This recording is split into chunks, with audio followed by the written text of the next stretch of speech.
Shalom family, it's your friendly neighborhood teacher Eliyah. I'm a healthy, wise, strong, protected, celestial being that is loved by the Most High Creator. Most High Creator, as we come before you this day, we ask you to forgive us for all of our sins, known, unknown, and forgotten. Where your word says, where two or more come in your name, your spirit will abide. We ask that your spirit abide with me and those who watch this video at this hour, Most High, giving us eyes to see and ears to hear. Give us understanding, Most High, as we go through these books, Most High, as we read them, Most High. Give us a overstanding, Most High, of these books, Most High, and the words within us, Most High. Pour out an abundance of your spirits of wisdom, knowledge, discernment, and understanding upon us, Most High. Guide us, Most High, through this path of wisdom that we are searching for, that we are walking through. In Yahushua's mighty name we pray. Ashe, Ashe, and Ashe. Alright, family. Let's go ahead and jump in. Today we're reading first we're going to read 2 pages of the scripture. Whichever ones I told y'all before videos jumped out to me, so we're going to read those 2, and then we're going to jump into reading this book. And we starting in Hebrews chapter 6, which is 2 pages, family. So bear with me if you don't want to, or you can skip forward if you don't want to listen to this part, if you want to get straight to the reading. But whoever this for, this might be for me, might be for you, whoever's watching, or it might be something to do with the book we about to read. So let's see what message we got today. Therefore, leaving the principles of the doctrine of Mashiach, let us go unto perfection, not laying again the foundation of repentance from dead works, and of belief toward Yahuwah, of the doctrine of immersion, and of laying on of hands, and of resurrection of the dead, and of eternal judgment. And this will we do if Yahuwah permit. For it is impossible for those who were once enlightened, and have tasted of the heavenly gift, and were made partakers of the Ruach HaKodesh, and have tested the good word of Yahuwah, and the powers of the world to come, if they shall fall away, to renew them again unto repentance, seeing they execute again to themselves the Son of Elohim, and put him to an open shame. For the earth which drinks in the rain that comes oft upon it, and brings forth herbs, meat for them by whom it is dressed, receives blessing from Elohim. But that which bear thorns and briars is rejected, and is nigh unto cursing, whose end is to be burned. But, beloved, we are persuaded better things of you, and things that accompany Yeshua, though we thus speak. For Elohim is not unrighteous to forget your work and labor of love, which ye have showed toward his name, and that ye have ministered to the Kodeshim, and do minister. And we desire that every one of you do show the same diligence to the full assurance of hope unto the end, that ye be not slothful, but followers of them who through belief and patience inherit promises. For when Elohim made promise to Avraham, because he could swear by no greater, he swore by himself, saying, surely blessing I will bless you, and multiplying I will multiply you. And so after he had patiently endured, he obtained the promise. For men truly swear by the greater, and an oath for confirmation is to them an end of all strife, wherein Elohim willingly, more abundantly, to show unto the heirs of promise the immutability of his counsel, confirmed it by an oath, that by 2 immutable things, in which it was impossible for Elohim to lie, we might have a strong consolation, who have fled for refuge to lay hold upon the hope set before us, which hope we have as an anchor of the soul.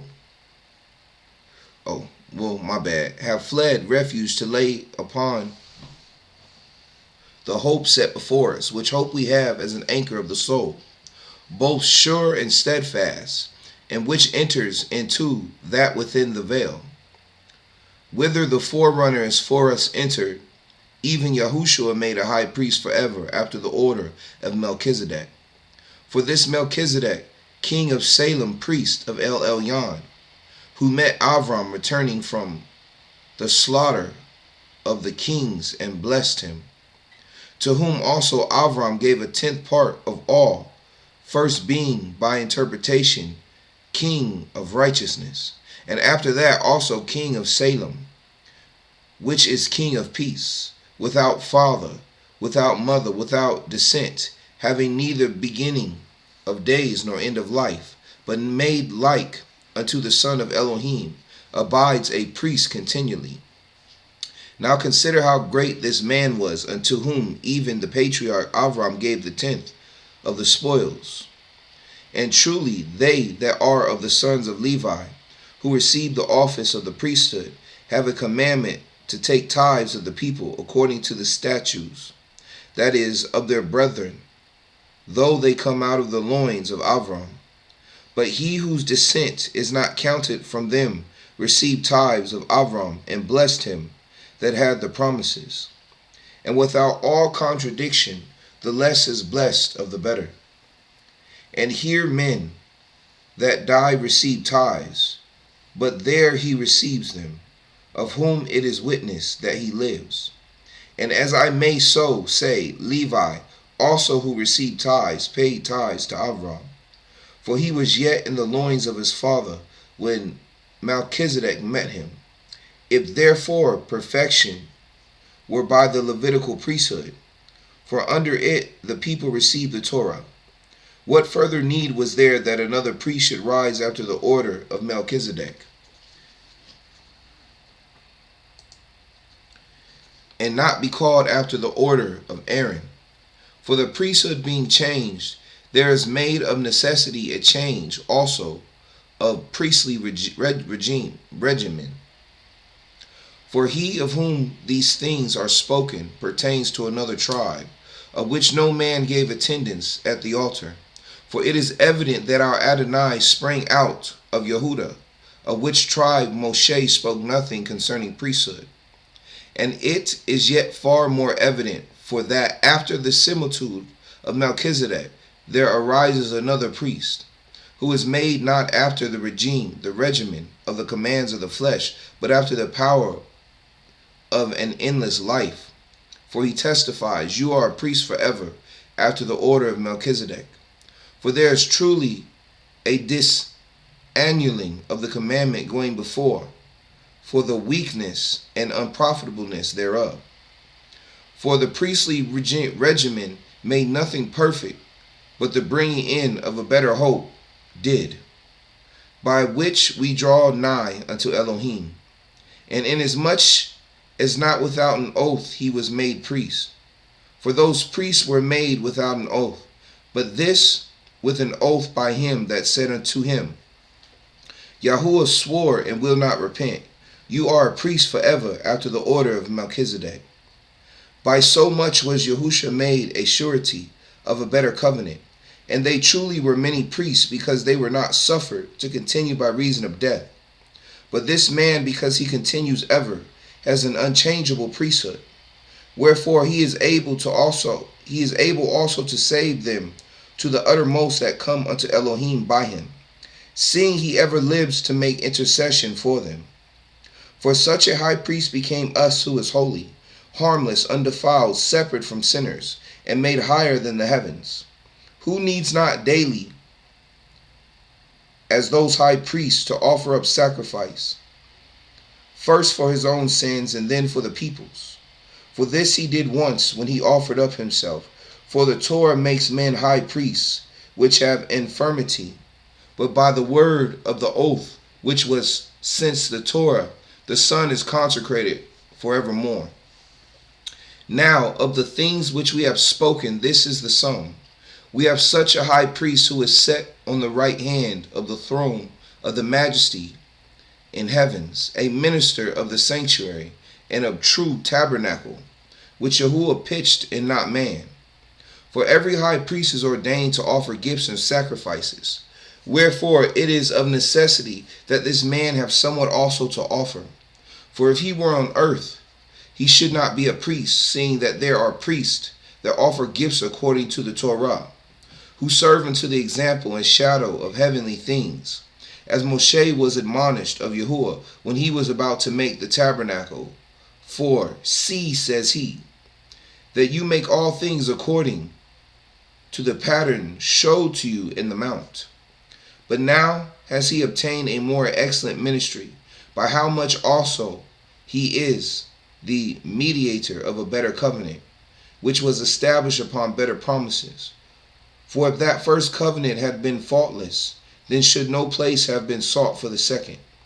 For finding fault with them, he says, Behold, the days come, says Yahuwah, when I will cut a renewed covenant with the house of Yasharel and with the house of Yehudah, not according to the covenant that I cut with their fathers in the day when I took them by the hand to lead them out of the land of Mishraim, because they continue not in my covenant, and I regarded them not, says Yahuwah. For this is the covenant that I will cut with the house of Yasharel. After those days, says Yahuwah, I will put my Torah into their mind, and write it in their hearts. And I will be their Elohim, and they shall be to me a people. And they shall not teach every man his neighbor, and every man his brother, saying, Knoweth Yahuwah? For all shall know me, from the least to the greatest. For I will be merciful to their unrighteousness, and their sins, and their Torahless deeds will I remember no more. Alright, family, let's go ahead and I'm going to stop there. We're going to jump into the meat. The main topic of discussion, the Encyclopedia of Witchcraft and Demonology. Give me a second. Let me set my book up, family.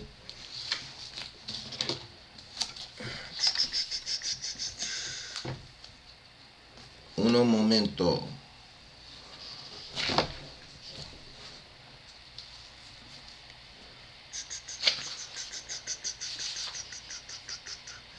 Matter of fact, while I'm waiting, how about y'all go ahead and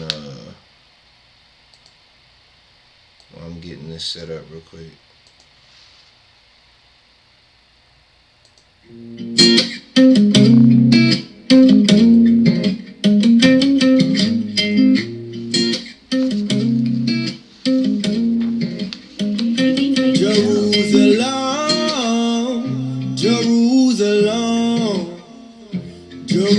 Jerusalem, Jerusalem. We wanna go back home, go back where we belong. Forgive us for our own. I pray this reach the throne. Jerusalem, Jerusalem, yeah, Jerusalem, Jerusalem, yeah. We wanna go back home, go back where we belong. Forgive us for our wrong. I pray this reach the throne. Jerusalem, Jerusalem, city of David, Mount Zion. That's the place that the Father put his name on. Them the people that the nations got their aim on. We found out where we from, that was game on. Jerusalem, we did you so wrong. We broke the laws, he left us alone. We waking up, we wanna come. Alright, family, I'm ready. I'm ready. Oh, Come on, hey, follow Christ ain't casting no Jerusalem, Jerusalem, yeah. my bad, I didn't mean to do that, family. I was trying to make sure everything is set up. Alright, let's go ahead and jump in, fams. Alright. Hold on. See, look, I'm still wasting your time. I apologize. Alright. Although widely discussed, witchcraft is in fact an almost unknown subject. Most people think of a witch as an old crone out of Walt Disney with a peaked hat and a broomstick, accompanied by a cat poking her long bony fingers at her cowering victim. A misconception reinforced every year by the traditions of Halloween. The distinction between this kind of comic book witchcraft, which is never more than simple sorcery, and witchcraft as a Christian heresy, is generally obscured. The introduction and various entries in this encyclopedia will, it is hoped, explain and illustrate this distinction and show what witchcraft meant to the men and women accused as witches and to the judges who condemned them. The encyclopedia attempts a rational, balanced history of the 3 centuries of this horror, from its beginning in the 15th century through its peak about 1600 to its ending in the 18th century. Since witchcraft is a Christian heresy, the subject is clearly delimited to Western Europe and by extension to the brief flicker at Salem. Witchcraft is not a department of anthropology, folklore, mythology, or legend. Its relations to magic are very limited. To modern Satanism, nil. Its links to demonology subordinated to witchology. In a word, witchcraft lies in the province of theology. Sorcery as practiced in Africa, Central and South America, or elsewhere is not treated in this volume. With all the difficulties inherent in a book of this scope, omissions and errors inevitably creep in. To be inclusive, the history of witchcraft would be the history of European civilization, or rather uncivilization, and 100 volumes of similar size to this encyclopedia would be inadequate and unreadable. I've selected what I could to be most significant for the total picture of witchcraft presented here. A colossal fraud and delusional, impossible, because the crime of witchcraft was an impossible crime. The present entries could have been doubled and trebled, but the reader would not necessarily be that much the richer or wiser. Errors of omission are indeed best known to the author. For the errors of commission, I tender my apologies, and as my teacher, the late George C. Colton of Cambridge University, always promised with his great historical monuments, offer to correct in future editions any inaccuracies of fact. Give me a second, family. My bad.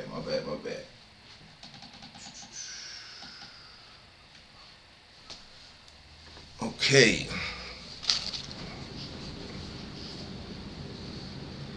Even a curious glance through this encyclopedia will show that the source of information will be found only in America's greatest libraries, which contain at least 2 million volumes. The biggest and best collection in the world for a study of witchcraft is at Cornell University, lovingly and painstakingly assembled over a period of some 40 years by its first president, Andrew Dixon White, especially during his service as minister plenipotentiary to Berlin. In his searches and purchases, he was advised by his librarian, a professor of history, George Lincoln Burr. It is regrettable that Burr, who possessed the most detailed and extensive knowledge of witchcraft of any student of the subject, published so very little and left no literary remains. That other great scholar, Henry Charles Lee, left his personal collection to the University of Pennsylvania. But his library, though outstanding, remains inferior in witchcraft materials to the White collection at Cornell University.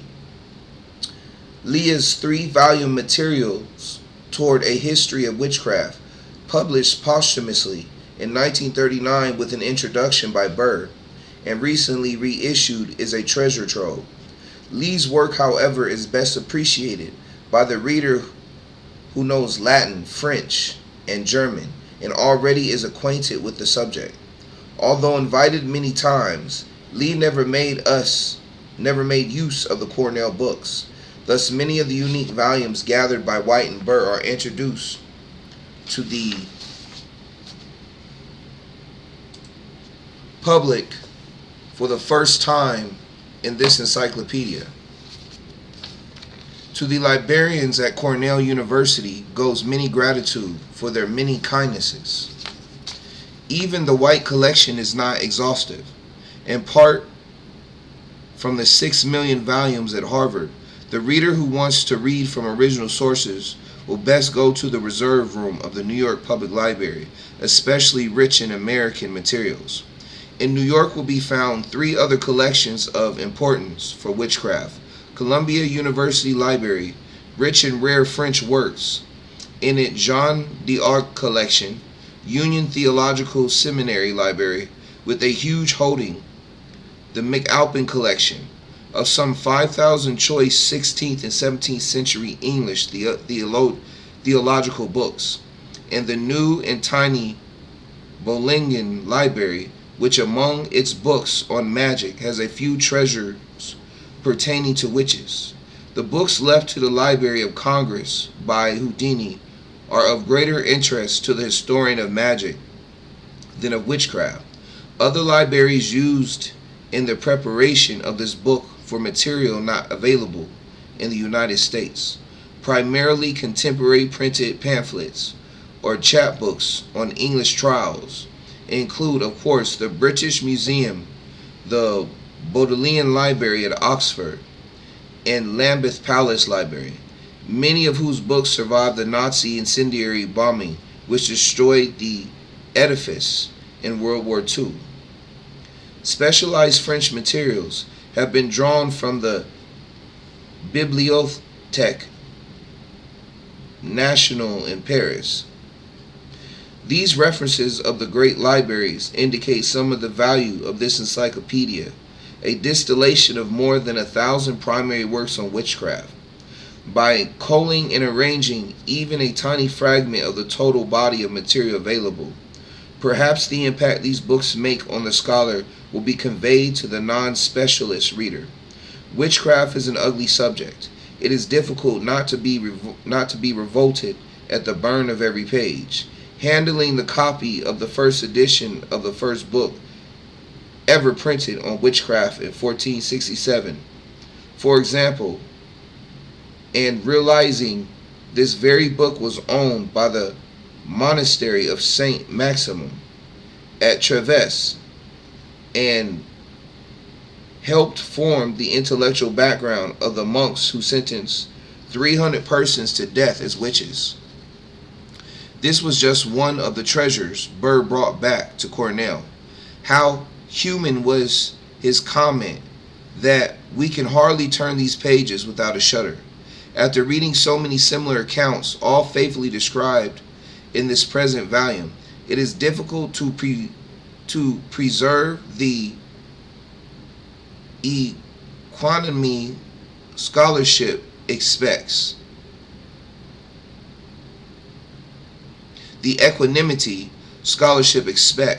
Nor do I apologize if very occasionally a word of my own personal shock has slipped in these pages. Yet a reader will see that the subject matters of witchcraft is even more terrible than presented without editorial comment.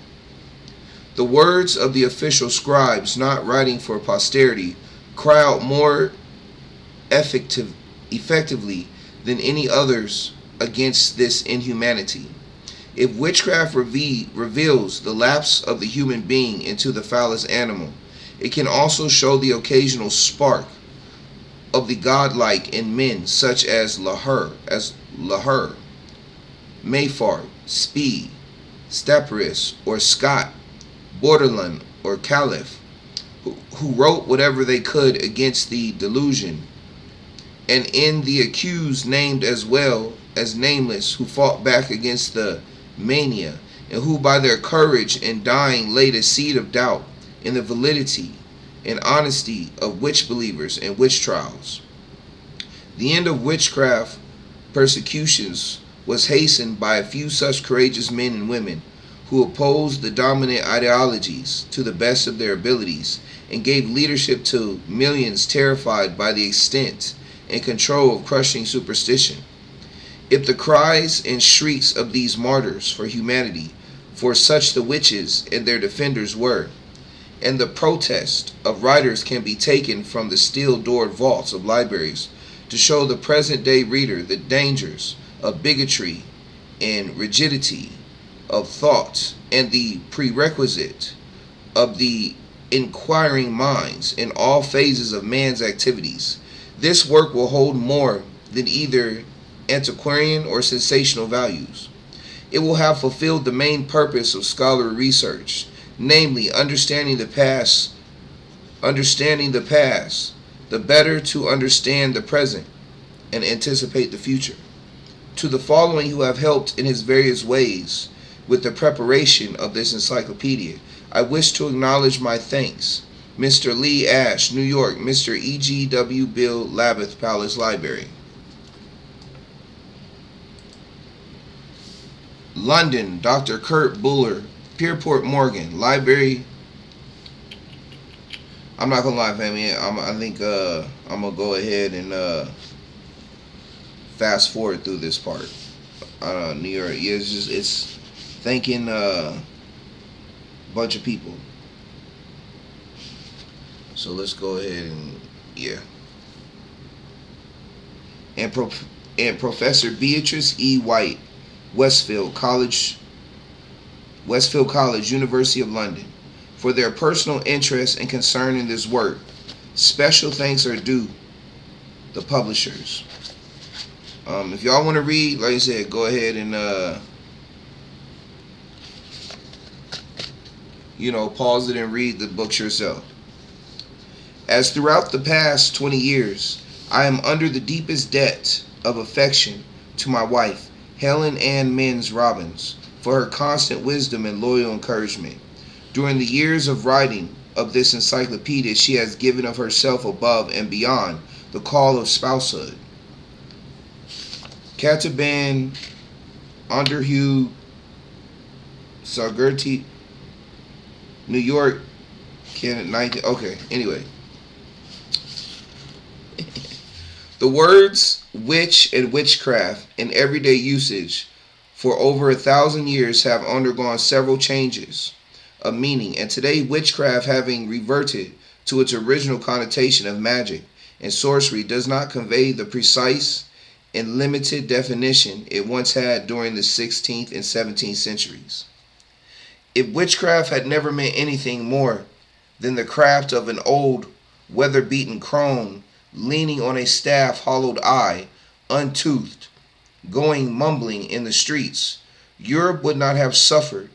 For 3 centuries, from 1450 to 1750, the shocking nightmare, the foulest crime, and deepest shame of Western civilization, the blackout of everything that Homo sapiens, the reasoning man, has ever upheld, this book is about that crime and shame.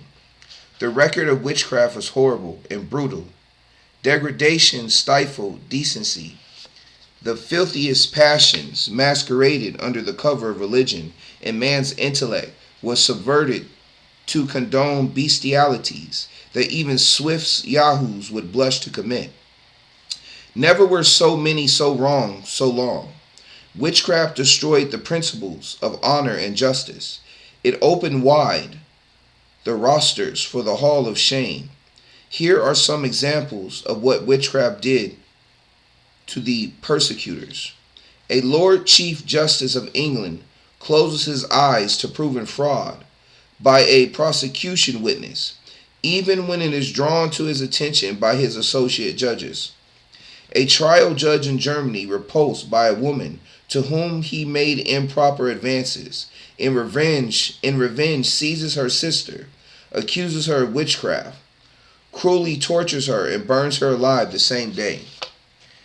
A distinguished professor of law at the University of Toulouse advocates the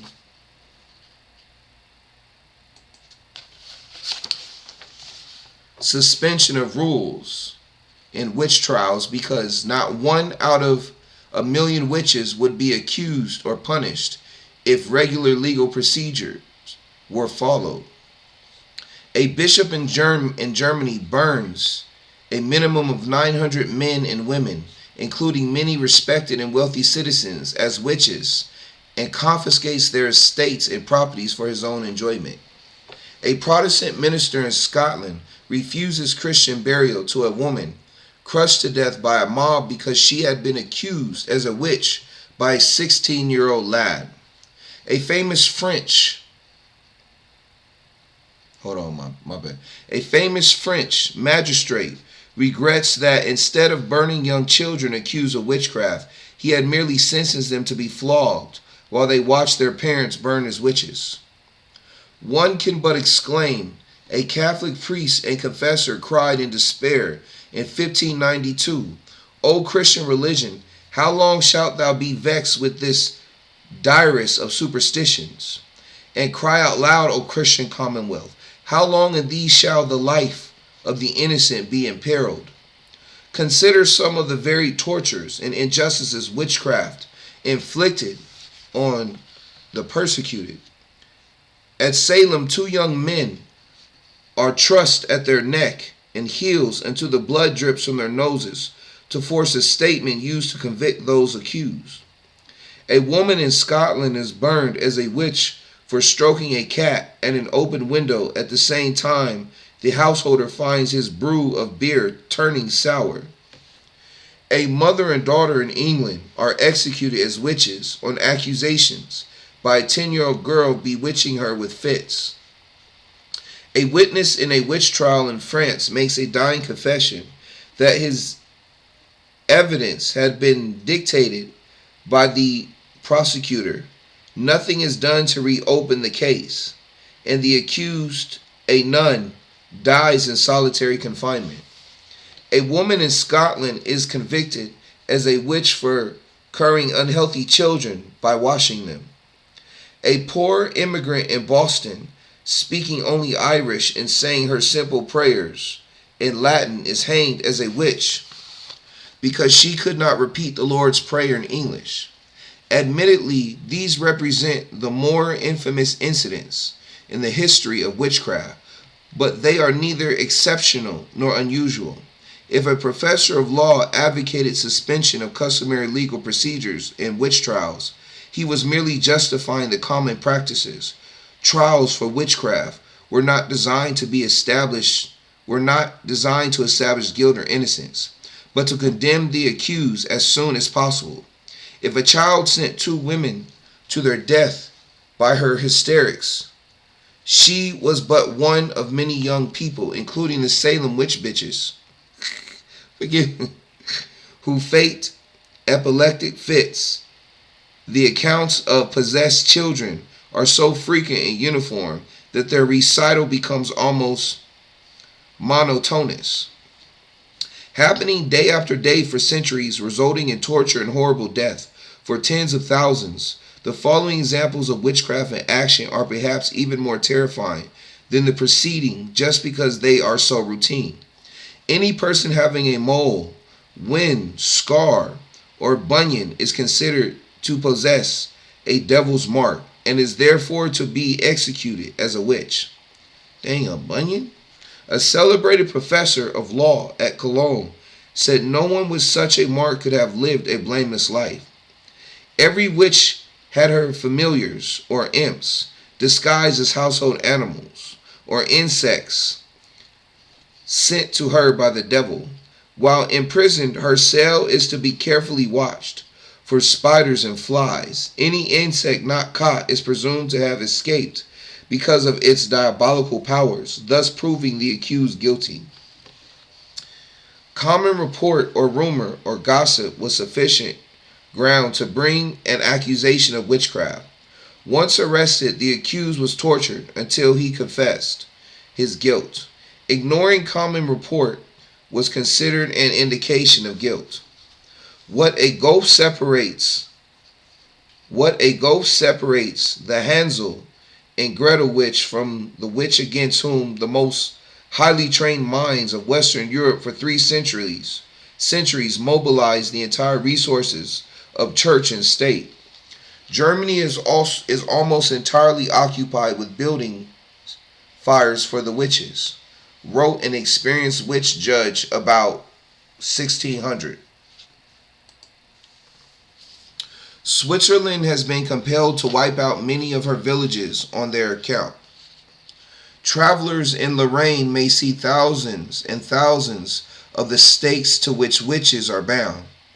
The old hag was no doubt objectionable, undesirable, malicious, but of herself presented no clear and present danger to the stability of society, no more than the gypsy with a bad reputation for a vagabond existence, pilfering and fortune telling is any menace to modern society.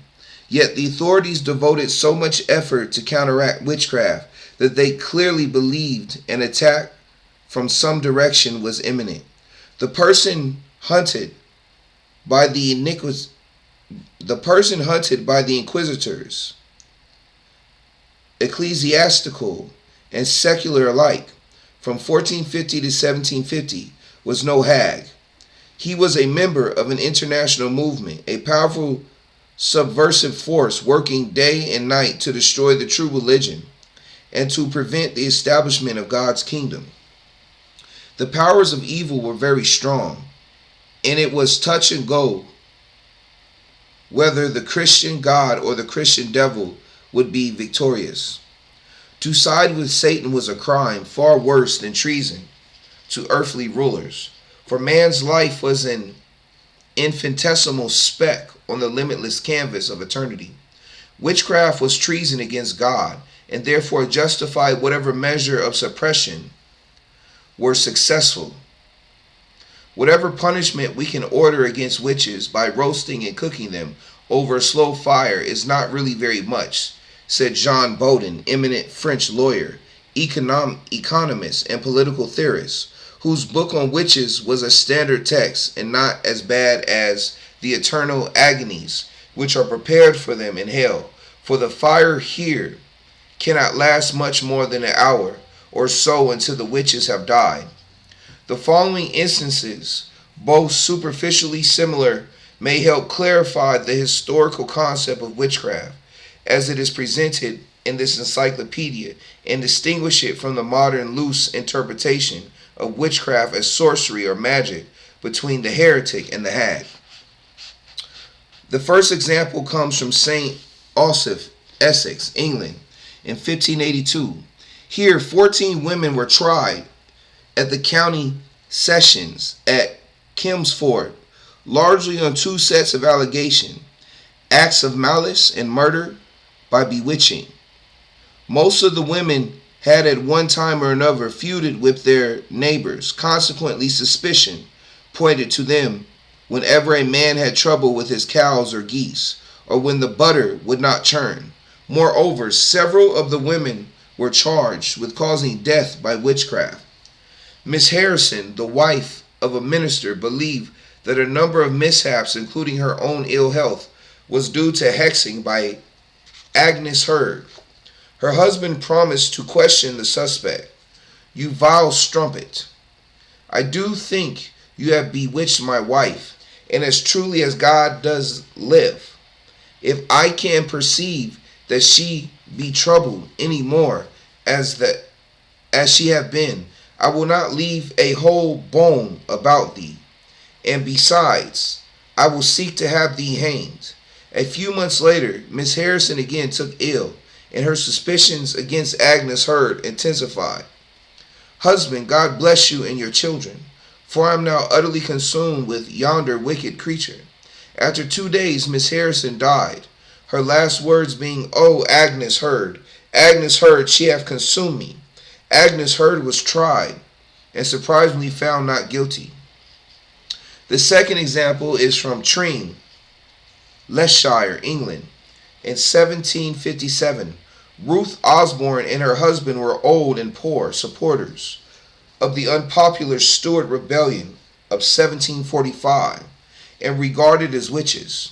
Whenever trouble happened, the Osbornes were blamed, especially were they blamed by a farmer named Butterfield.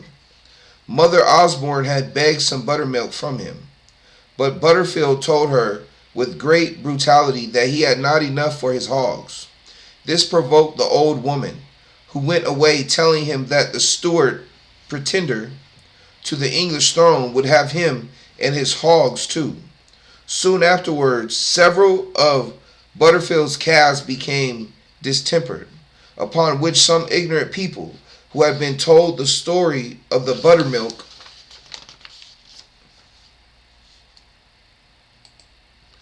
gave out that the calves were bewitched by old Mother Osborne.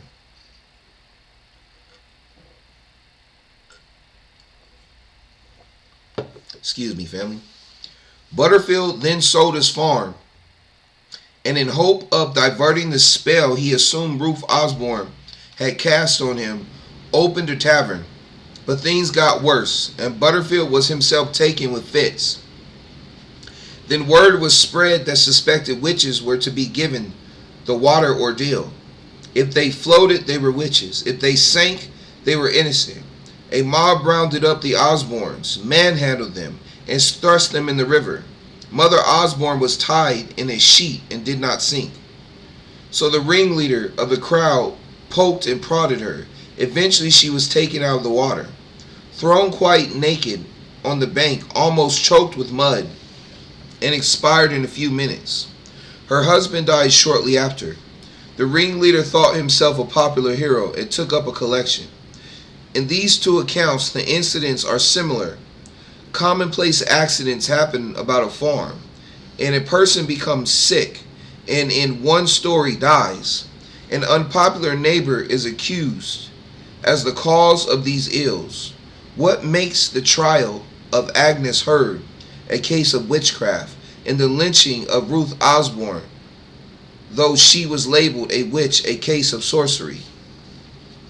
Throughout the report of the evil acts or maleficia of Miss Osborne and of assuming she had certain occult or magical powers, the devil is never mentioned or implied. The action against her was for something she was supposed to have done. It was not sanctioned by any religious or secular authority, and its perpetrators were punished. Miss Osborne was, in common parlance, a witch. By the historical and legal definition of the word used exclusively to the mid-18th century, she was not a witch. On the other hand, Agnes Heard was tried by statute law for practicing invocations and conjurations of evil and wicked spirits, whereby property was destroyed and a woman killed. Agnes Heard's occult powers were derived specifically from the devil, a fact evident as her 7-year-old daughter was permitted to testify from her keeping 6 pet blackbirds. These birds were actually demons or familiars proved by Agnes' possession of witches' marks. The theory of witchcraft underlying familiars and witches' marks was assumed. In reward for her allegiance, the devil presented the witch with demons disguised as small household animals, birds, or insects to carry out her orders to work evil. These familiars the witch fed on delicacies, as one would feed a pet, but the choicest delicacy was her own blood. Any little wind or similar protuberance on the body was regarded as a teat to suckle the familiars. Consequently, every suspect witch was completely shaved and probed for any such mark. One was always found somewhere, even under the eyelids, under the tongue, or in the genitals. In 1604, the theory was formally embodied in the statute of King James, which made it a felony to consult, covenant with, entertain, employ, feed, or reward any evil and wicked spirit.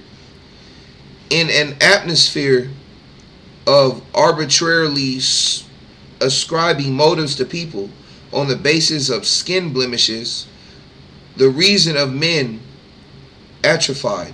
In 1681, a Master of Arts, Cambridge University, Henry Halliwell, attempted a scientific explanation of an unquestionable matter of fact.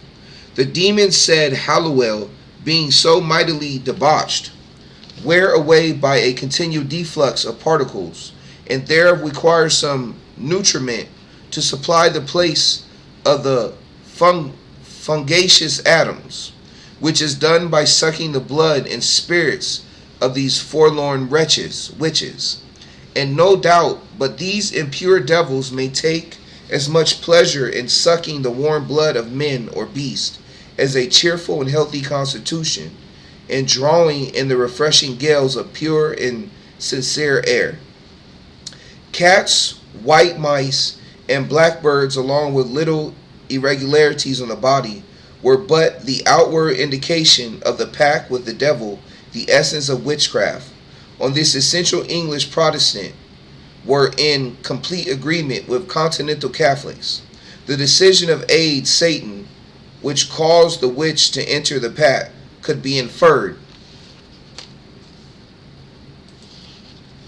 from what a wicked witch did. But the subtle witch tried to deceive men by living an outwardly virtuous life. One who never went to church and one who regularly attended service might be equally guilty of witchcraft. What linked them was a denial of God in their minds, and by an act of decision, joining the spiritual forces of what the church called evil. Consequently, the assumed pact with the devil, or the agreement to work against the Christian God and the Christian church, became a crime of conscience, or a crime in the mind or imagination. Witchcraft was not primarily concerned with acts, it was concerned with opinions and ideas. No one had ever seen a witch flying on a broomstick, but thousands of people describe how and why she flew. Agnes Heard was tried not for her acts of witchcraft, but for what was presumed to have believed, that is, for witchcraftism. In practice in England, unlike France or Germany, a witch was generally accused of some evil act. Practice implied theory, but the English theorists were unanimous that allegiance to the devil determined a witch. This intangible pact, not the tangible maleficia, constituted the offense. A noted Protestant preacher, George Gifford, summed up, "A witch by the word of God ought to die the death, not because she killeth men, for that she cannot, unless it be those witches which kill by poison, which either they receive from the devil, or he teacheth them to make, but because she dealeth with devils." By this reasoning, the white witch, ostensibly doing good to her neighbors, was just as damnable as the really bad witch. One of the most celebrated Protestant theologians, William Perkins, in his own day reckoned second only to Calvin, wrote, "In like manner, though the witch were in many respects profitable, and did not hurt, but procured much good, yet because he have renounced God, his King and Governor, and have bound himself by other laws to the service of the enemies of God and his church, death is his portion, justly assigned him by God. He may not live." Oh, my bad, fam. Ouch. Remember, my hand has been broken and ooh, that hurt. Anyway, forgive me.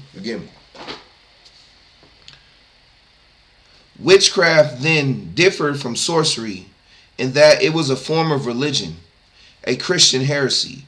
Witchcraft was restricted to a few countries of Western Europe, especially France, Germany, Scotland, England, and some extent Italy. Holland and Scandinavian countries, Ireland, and for other reasons Spain, were virtually free of delusion. Witchcraft was limited in time to, say, the period from 1484, the date of Pope Innocent's bull, which opened the floodgates of witch persecution, to 1692. The trials at Salem, plus an introductory and concluding period of about 50 years on either side. Witchcraft was remorselessly attacked by both civil and church authorities. It resulted in tens of thousands of people being legally murdered. Contrawise, sorcery is universal. The witch of Endor summoning Samuel at the request of Saul Medea bewitching the dragons to let Jason fetch the golden fleece are examples of sorcery. Sorcery extends from Europe to Africa, to the West Indies to China. Is not limited to any special period of time, has nothing to do with Christianity, and in fact existed before it. Is seldom persecuted by the authorities and never results in mass slaughter. Sorcery has persisted as an effort to control natural forces for good or evil, and has developed whenever a certain stage of culture was reached. Witchcraft was a part of religion, sorcery part of folklore. This definition of witchcraft, considered from the religious view as a crime of the mind, the imagination, or motives, is not arbitrary. The word had no other meaning at the time when witchcraft dominated men's thinkings, living and dying. To every theologian, judge, lawyer, professor, administrator, Catholic, and Protestant, witchcraft meant just this. The jurist Jean Bodin in 1580 gave the legal definition of a witch as one who, knowing God's law, tries to bring about some act through an agreement with the devil. The Catholic demonologist Del Rio in 1599 defined witchcraft as an art by which the power of a contract entered into with the devil. Some wonders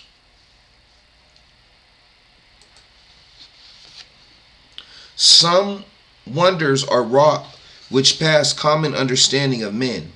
In 1653, the Anglican judge Sir Robert Filmer echoed Del Rio in almost identical terms. Witchcraft is an art serving for the working of wonders by the assistance of the devil, so far as God shall permit. Edward Phillips, the nephew of John Milton, wrote in 1671 that witchcraft is a certain evil art whereby, with the assistance of the devil or evil spirits, some wonders may be wrought which exceed the common comprehension of men. Cotton Mather placed the American colonies on record. Witchcraft is the doing of strange and, for the most part, ill things by the help of evil spirits. Even when belief in devils was waning, a professor of law at Glasgow University was still repeating in 1730 the old formulation as it had been known and acted on for 3 centuries. Witchcraft is the black art whereby strange and wonderful things are wrought by a power derived from the devil. By 1736, when witchcraft was removed from the list of felonies in England, traffic with the devil had become a superstition for which any fortune teller could be prosecuted. But the word continued current to describe what had formerly been the trappings of witchcraft, the petty irritations and mishaps of life, the maleficia for which a rational explanation was hard to come by. The things disappeared. The word continued. The ascription of guilt and the severest punishment of people for what they brought or imagined or were forced to admit having thought or imagined was the achievement of the Inquisition. The function of the Inquisition was to change the opinion of anyone who thought differently from what the church told him. If he refused to alter his beliefs, it was the additional function of the Inquisition to see that he was destroyed. Faith must be persuaded to men and not imposed upon them, said St. Bernard. But he added in his next sentence, yet it would be better that they were coerced by the sword of that magistrate who bereaved not the sword in vain, than that they should be suffered to bring many others into their own error. Intolerance began in the 12th century and was promoted by both church and state. The state, in the persons of the Count of Toulouse before 1194, the King of Aragon 1197, and the Emperor Frederick II 1224. The church kept pace. Pope Lucius III in 1184 had created a Episcopal Inquisition for a triennial inquiry and inquisitio into heresy. In 1199, Pope Innocent III expanded the prohibitions against heresy and encouraged their enforcement by permitting confiscations of a heretic's possessions. His instructions later became part of the canon law of the Church. By a decree excommunicus in 1215, Innocent III forced the secular authorities, on pain of heresy, to swear that they will strive faithfully to the utmost of their ability to exterminate from their territories, subject to their rule, all heretics who had been prescribed by the Church. For a century, the Inquisition attacked the Waldenses and Cathari and other heretical sects in southern France. It worked so successfully that it killed most of the heretics and so dried up the sources of its funds. In 1375, the Inquisitor Emeric lamented, "In our days there are no more rich heretics, so that princes, not seeing much money in prospect, will not put themselves to any expense. It is a pity that so solitary an institution as ours should be so uncertain of its future. Ways and means to forestall the diminution of potential victims had been broached as early as 1258, when the Inquisition asked the Pope whether it ought not take cognization of divination and sorcery." Excuse me, family. Hold on real quick, family. Jerusalem, Jerusalem, yeah. We wanna go back home, go back where we belong. Forgive us for our wrong. I pray this reach the throne. Jerusalem, Jerusalem, yeah. Jerusalem, Jerusalem, yeah.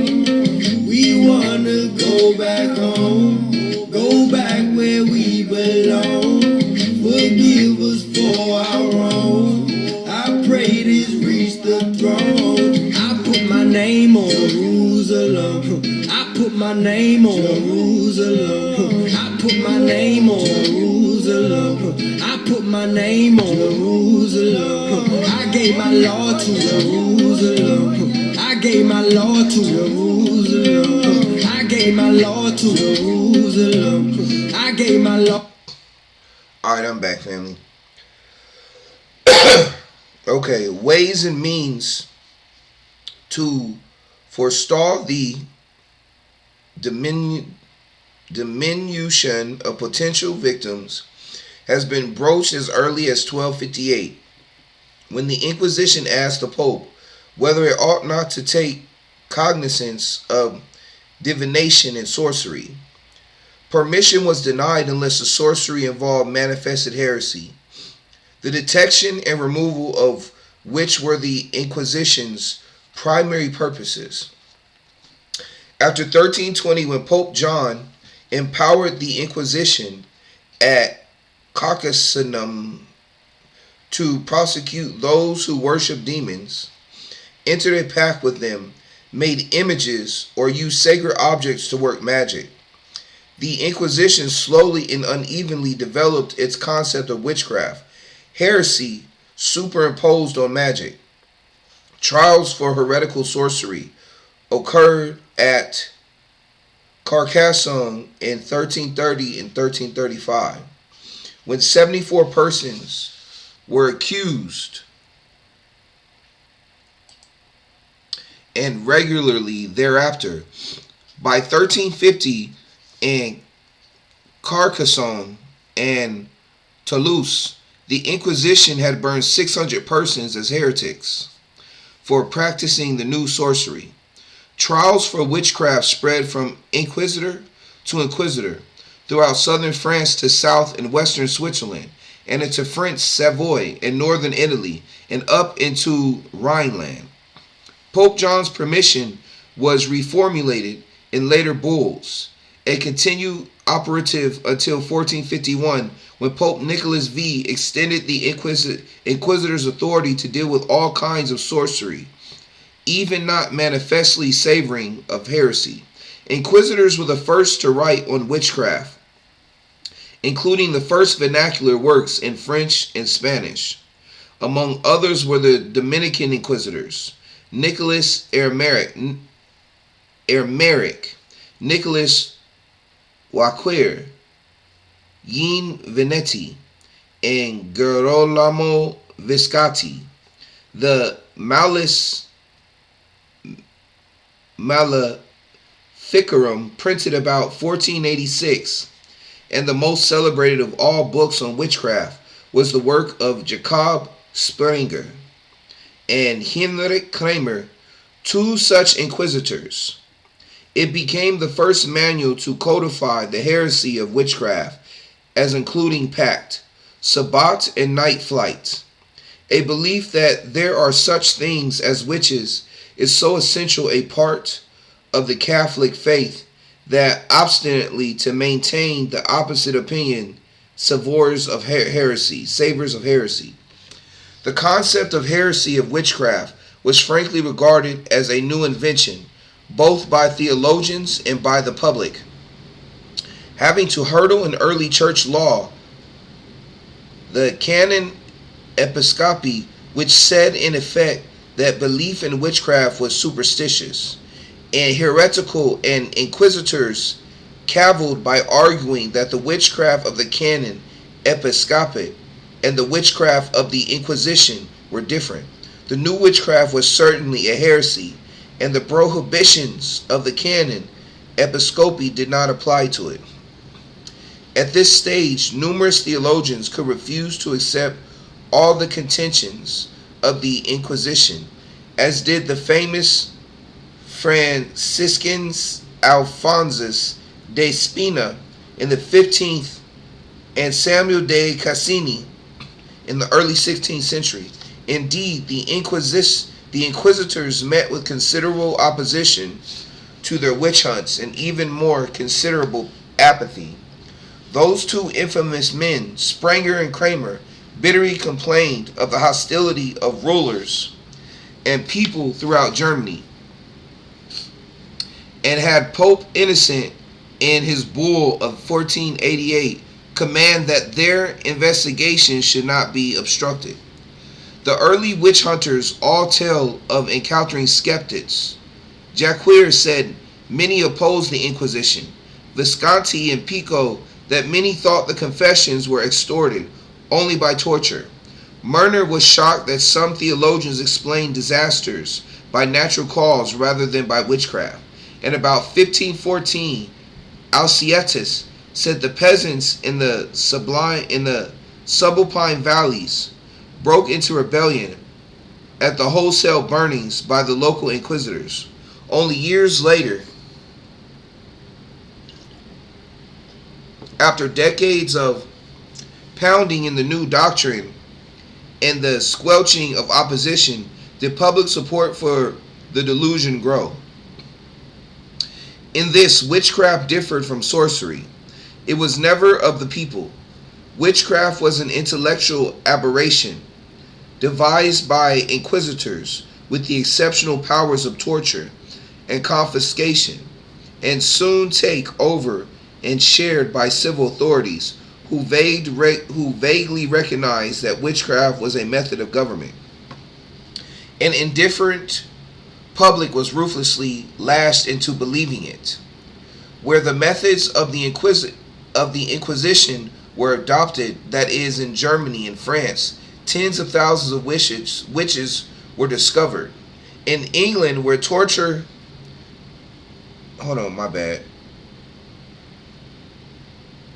In England, where torture was not permitted, and the property of the witch was not generally confiscated, but the 100th part of the executions of Germany or France were committed. In those occasional autonomous areas in Europe which prohibited torture, such as the Duchy of Juliersburg, all those surrounded by virtual pogroms of witches, no person was burned for witchcraft after 1609. The town of Cologne prohibited confiscations of property, with the result that, apart from two bad outbreaks, it had far fewer executions for witchcraft than the other components of the empire. When in 1630 to 1631, the Holy Roman Emperor forbade the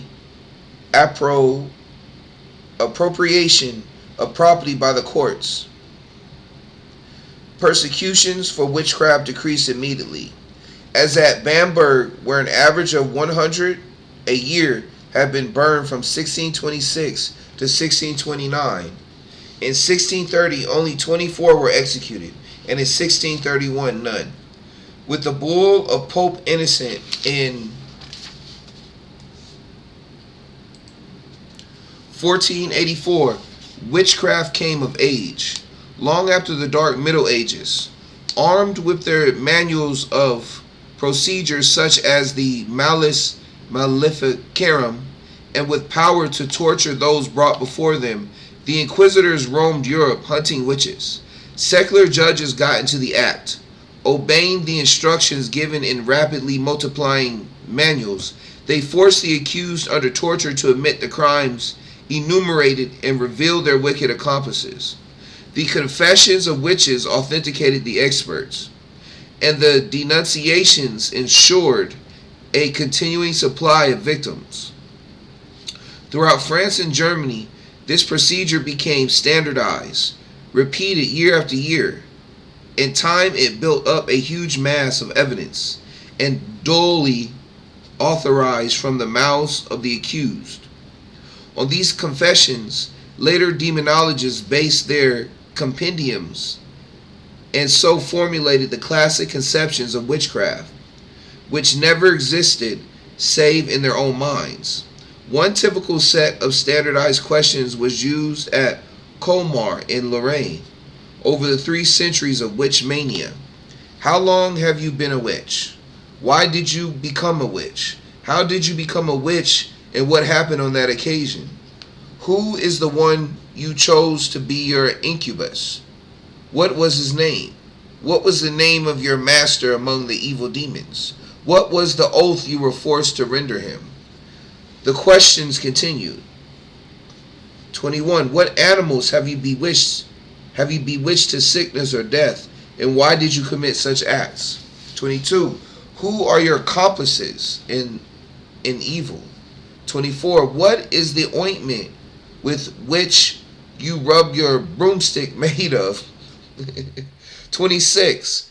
What tempests have you raised? And who helped you to produce them?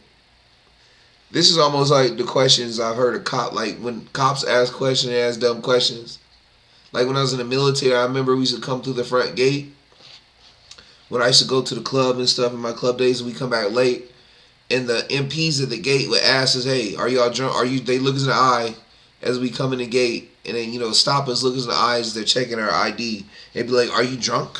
Have you been drinking? Are you drunk right now?" And I used to always think to myself, like, what idiot would actually answer that question? Even if I was drunk, do you really think I'd tell you, my guy?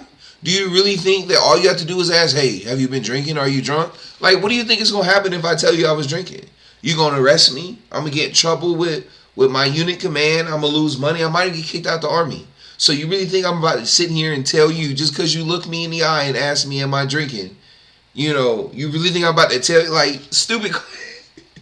I asked him, one time I asked him, I was like, does anybody actually really, like, answer that question, like, truthfully? And he was like, actually, yeah, like, you'd be surprised. Every now and then, someone does. But anyway, I digress. That's off the subject of reading. I apologize for that. That just reminded me of that. Just dumb questions. When it is remembered that the accused had to answer that refusal was deemed taciturnity, necessitating harsher torture, that judges or torturers would prompt the accused memory. The uniformity of confessions is no mystery. The nature of witchcraft is best understood by reading court reports of witch trials to see how admissions of guilt were secured. The most detailed were those of the early 17th century, but the procedures were about the same as those of the 16th century. 3 such court records will be briefly noted here. They are described in full in the appropriate individual entries in this encyclopedia. Exhibit 1 is typical of tens of thousands of trials in the Rhineland. It took place at Eichstätt in 1637. The accused was a poor peasant woman. None of the crimes of which she was accused, night rides, sabbat, banquet, storm raising, exhumation of corpses, passing through locked doors, was real or possible of proof, nor was any proof offered. The judges were interested in solely in extracting a confession of guilt and securing names of alleged accomplices, who sooner or later would be subjected to a similar fate. We pick up the thread of the court report on November 15, 1637. After the prisoner has denied being a witch, she is examined for the devil's marks. The report, written in a German dialect in the third person, continues. Where had she received these devil's marks? She does not know. She had nothing to do with the devil. Inasmuch as the accused does not respond to merciful treatment, she is brought into the torture chamber. Evidence taken down in the torture chamber after being put on the ladder and the ropes tighten a little. She says yes, she could be a witch. When released, she announced she is not a witch. Therefore, she is put back on the ladder and drawn once, twice, and thrice. Finally, she is released on the admission that she is a witch. But immediately she becomes stubborn and denies that she is a witch. Then again she is drawn even more tightly on the ladder. She confesses it is true that 14 years ago, when she was unmarried, she had become a witch. But since she had testified that she had been married for 23 years,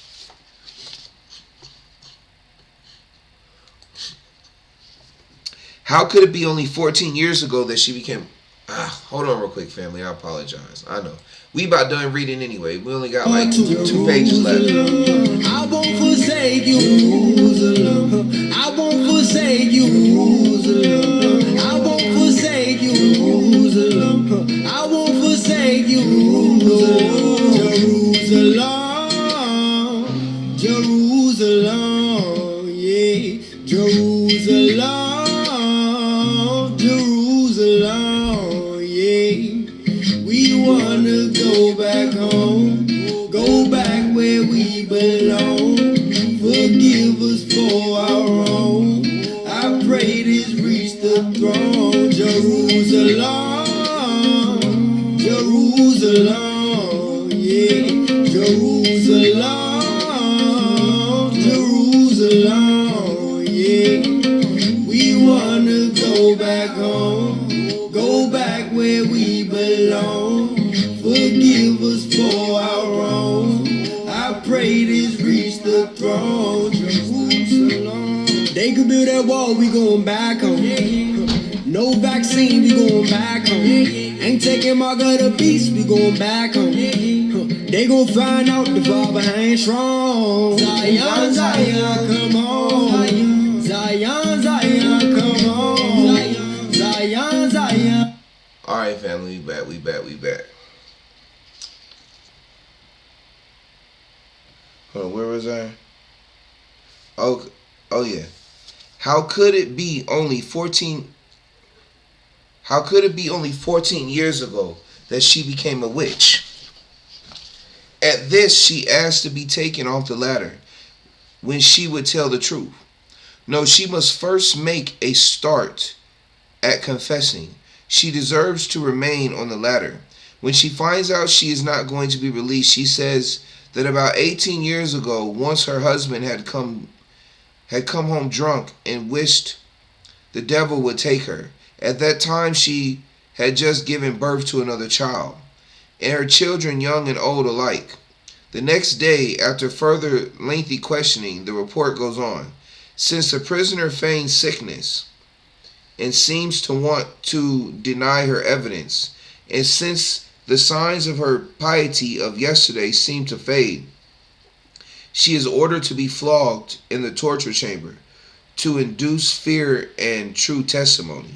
After 3 floggings, she says that the devil, dressed in black, came to her prison cell last night and this morning. Last night he arrived precisely between 11 and 12 o'clock and had intercourse with her.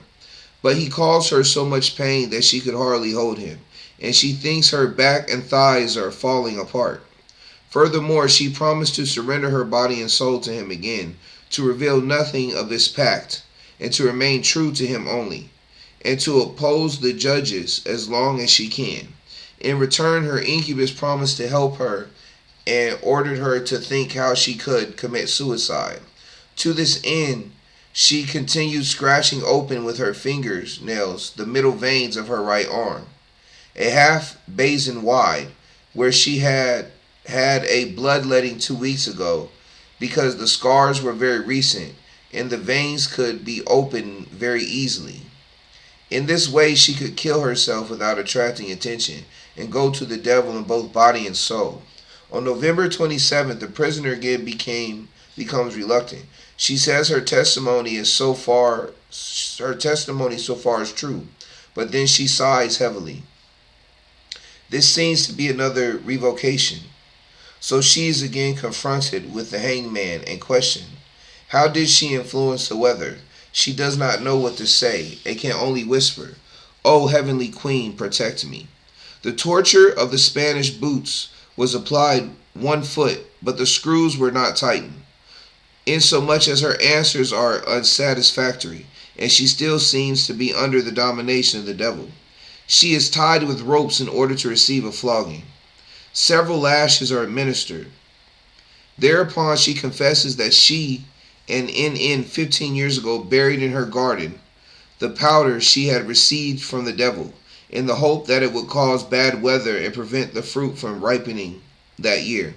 And thus it happened. She does not want to continue. She says the devil commanded her not to say anything else. Whatever they asked her, she balked at, and recited the creed. And after long and repeated orders to confess, she was lashed 3 times with the whip, while the bells tolled the Ave Maria. The trial continues, and the end looms near. On December 11, she is led back into the torture chamber and confirms the names of 45 accomplices. For 3 following days, December 13, 14, and 15, she confirms her testimony of the preceding month. On December 17, she is burned as a witch.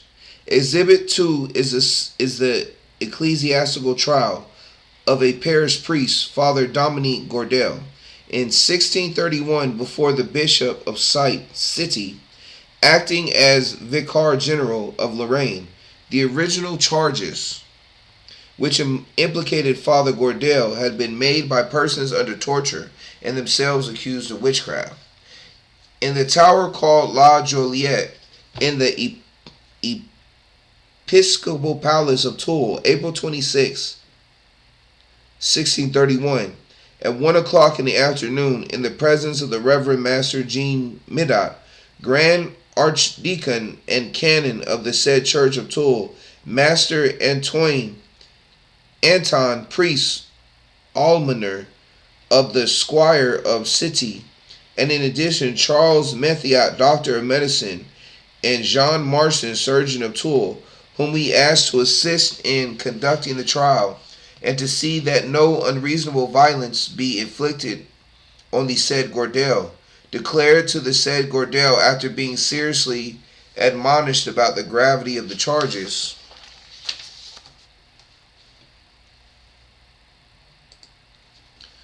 laid against him, that he should freely confess his crime without forcing us to resort to the torture which were being prepared for him.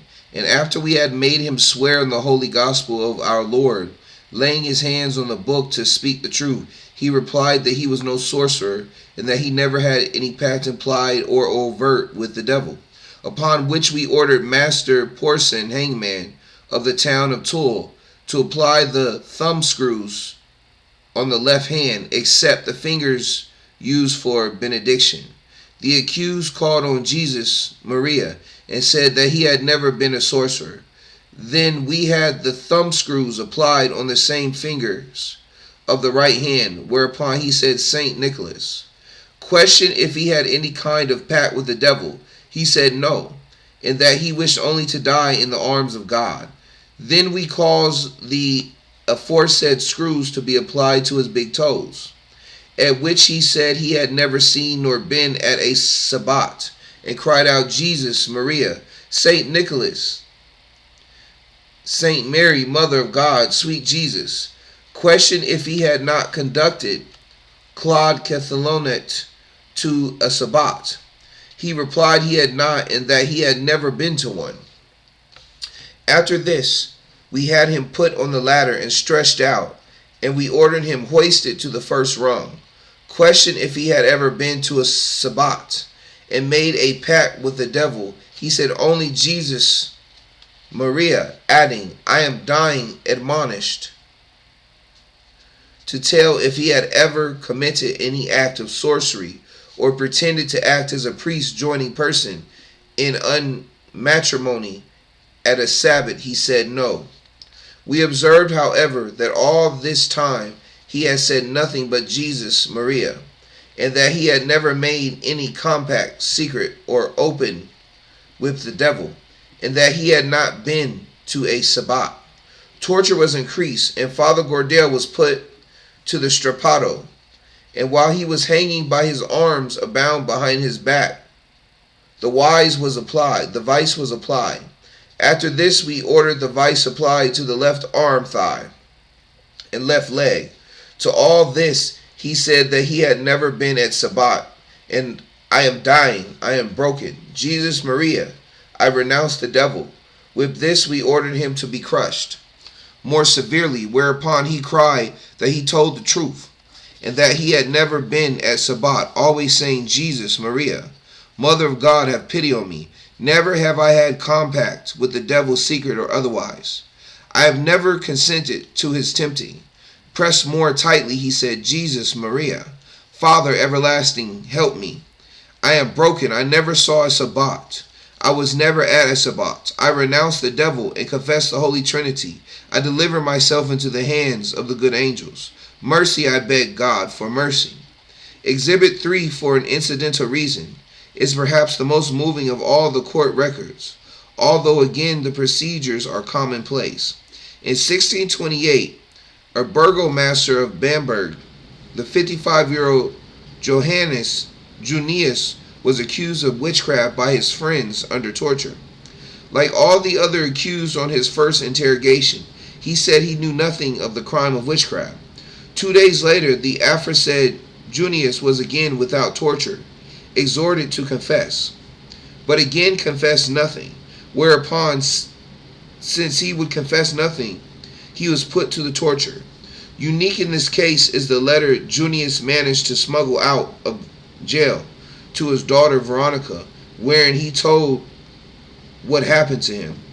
And then came also God in highest heaven, have mercy, the executioner, and put the thumbscrews on me, both hands bound together, so that the blood spurted from the nails, and everywhere, so that 4 weeks I could not use my hands, as you can see from my writing.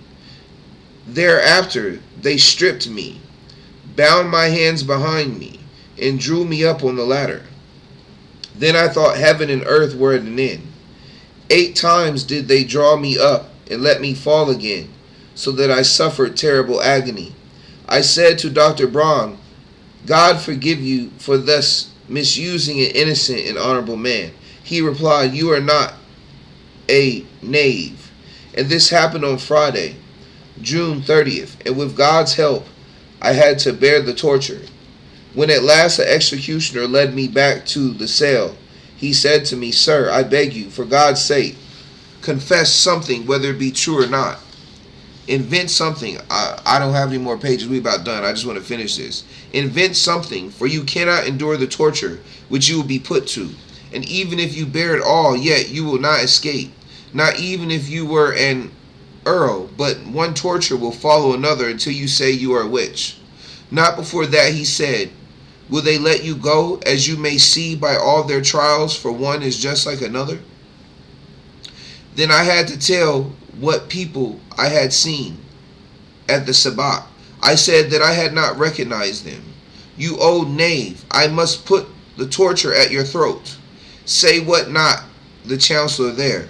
So I said, "Yes, who besides I had not recognized anybody?" So he said, "Take one street after another. Begin at the market, go out on the street and back on the next." I had to name several persons there. Then came the long street, I knew nobody. Had to name 8 persons there. Then the Zinka work, 1 person more. Then over the upper bridge to the Gorgathor on both sides, knew nobody again. Did I know anybody in the castle, whoever it might be? I should speak without fear. And thus continuously they asked me on all the streets, though I could not and would not say more. So they gave me to the torture, told him to strip me, shave me all over, and put me to the torture. The rascal knows one on the marketplace, is with him daily, and yet won't name him. By this they meant Burgomaster Detmeyer, so I had to name him too. Then I had to tell what crimes I had committed. I said nothing. Hoist the knave up. So I said that I was to kill my children, but I had killed a horse instead. I did not help. I had also taken a sacred wafer and had buried it. When I said this, they left me in peace. Now, my dearest children, here you have all my acts and confessions, for which I must die. And it is all sheer lies and inventions, so help me God. For all this I was forced to say through dread of torture beyond what I had already endured. For they never cease the torture till one confess something. Be he ever so pious, he must be a witch. Nobody escapes though he were an earl. If God send no means of bringing the truth to light, our whole kindred will be burned. God in heaven knows that I know not the slightest thing. I die innocent and as a martyr. Dear children, keep this letter secret, so that people do not find it, else I shall be tortured more piously, and the jailers will be beheaded. So strictly is it forbidden. Dear children, pay this man a thaler. I've taken several days to write this. My hands are crippled. I am in sad plight. Good night, for your father, Jonius, will never see you more. Such was the pattern of witch trials throughout Europe. To those reread in the pagan common law traditions of Anglo-Saxons, where the prosecution has to prove the accused guilty, the inquisitorial law of the Roman Catholic Church and the continental countries, both deriving from the classical codes of ancient Rome, must seem repugnant. The accused had to prove himself innocent, otherwise his guilt was assumed. In crimes of conscience, that is, of ideas, thoughts, or motives, this task is, of course, impossible. Other aspects of inquisitorial laws are just as intolerable. The procedure was secret. The common report was accepted as an indication of guilt. In theory, this consisted of the testimony of several trustworthy persons. In practice, heresy, gossip, or denunciation given under torture. The accused had to disprove the rumors. Frequently, the precise charges were concealed from the accused. Very occasionally, he was allowed a lawyer appointed by the court, but the lawyer had to take care lest he defended the accused too well, and so himself be accused of befriending a heretic. Finally, even this pretense was abolished. Witnesses or informers were kept secret, but if they desired, they might confront the accused. Persons normally debarred from giving evidence in all other trials were permitted and encouraged to testify in witch trials. Children of 10 years and younger, perjurers, felons, and excommunicates. No favorable evidence was permitted about the accused, previous life and character, and crimes of conscience. A man's actions counted for naught. Alright, family. I'm going to finish there. I'm done for now. I hope y'all enjoyed it. Ouch. Hold on. Ooh, crap. Okay. I'm a healthy, wise, strong, protected, celestial being that is loved by the Most High Creator. Shalom, family. Be blessed.